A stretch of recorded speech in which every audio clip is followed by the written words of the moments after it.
Hey everyone, welcome back to the channel.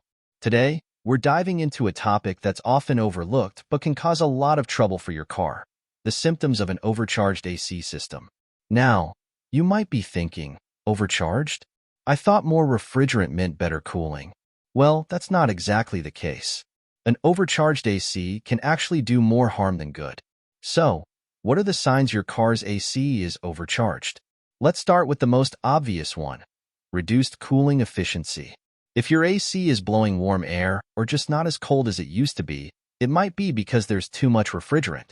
This might sound counterintuitive, but an overcharged system can lead to higher pressure, which in turn makes the refrigerant less effective at absorbing heat.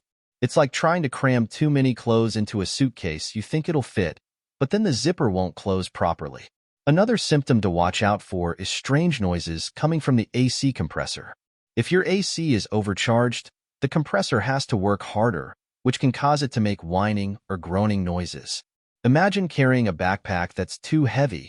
You're going to start grumbling eventually. If you hear these kinds of noises, it's a good idea to get your AC checked out before it leads to more serious damage.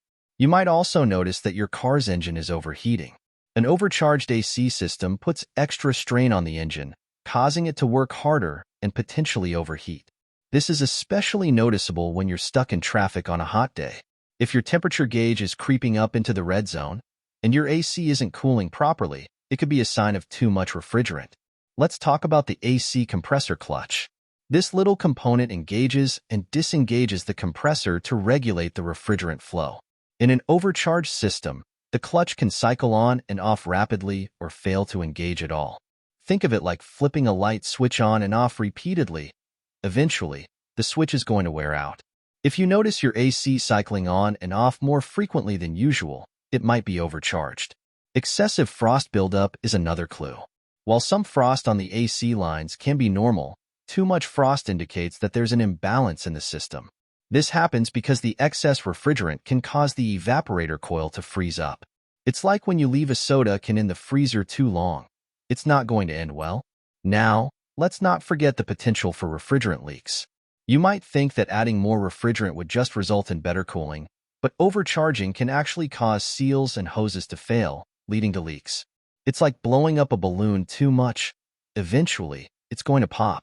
To illustrate these symptoms, let's take the example of my friend Joe. Joe thought his car AC wasn't cooling enough, so he added more refrigerant, thinking it would solve the problem.